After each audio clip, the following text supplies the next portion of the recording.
Valentine's Day cakes naman tayo for today's video. Mga mi, Taji.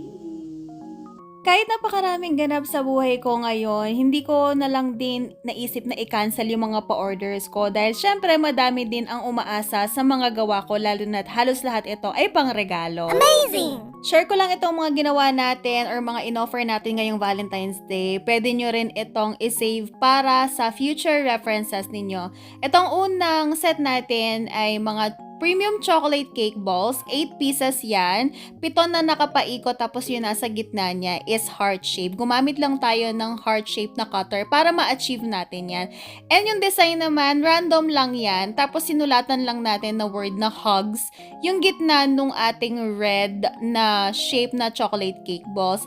And ang ginamit natin dito ay ang heart shape na foil na color gold kasi ayoko ng color red dahil masyado nang uso yung color red. Anyway, yung mga ribbons natin ay color red. So, carry na yan. 220 pesos yon tapos itong 4 pieces ay 150 pesos naman. Diba? Ganyan pa lang, syalang-syala na. Kaya walang sayang talaga kasi itong mga to, either mag-bake ka ng bago or yung mga sobrang cakes mo na chocolate moist, pwedeng-pwede yan dyan. Pure chocolate din ang ginamit natin pang cover dyan. Next naman, ito, sa totoo lang mga mi, budol itong heart shape na tin can. Akala ko malaki siya pero maliit lang pala siya. Pero naisipan ko na parang cupcake size siya. So, in-offer ko siya na merong description na cupcake size. 30 pesos kung binenta ito and na-sold out siya.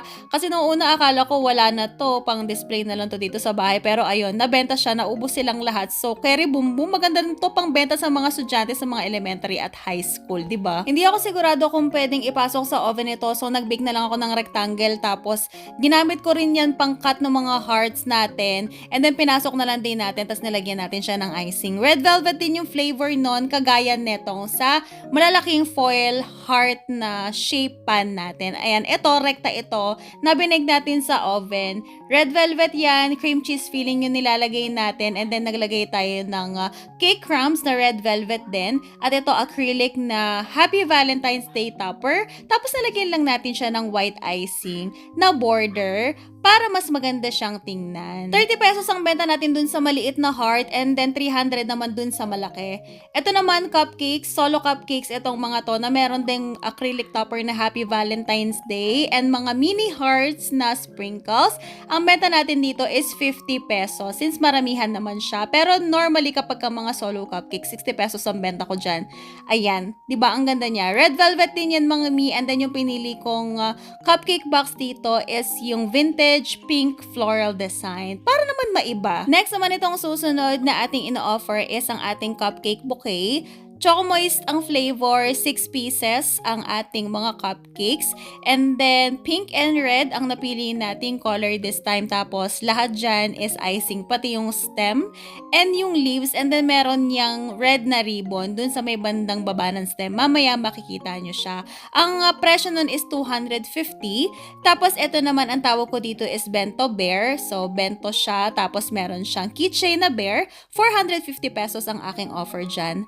Next naman is bento rose, pero yung mga roses natin is artificial lang para hindi makulob kasama nung ating bento cake. 450 pesos lang din to mga mima ko. O di ba ang syala na nilang pangregalo talaga? Bet na bet ito talaga ng mga bagets nating customer. Maraming salamat po sa mga umorder sa akin. Nakakataba talaga ng puso mga feedback na sinenyo sa akin at nakakatuwa na part ako ng inyong Valentine's Day. Ayun lang naman for today's video. See you on our next video. Bye!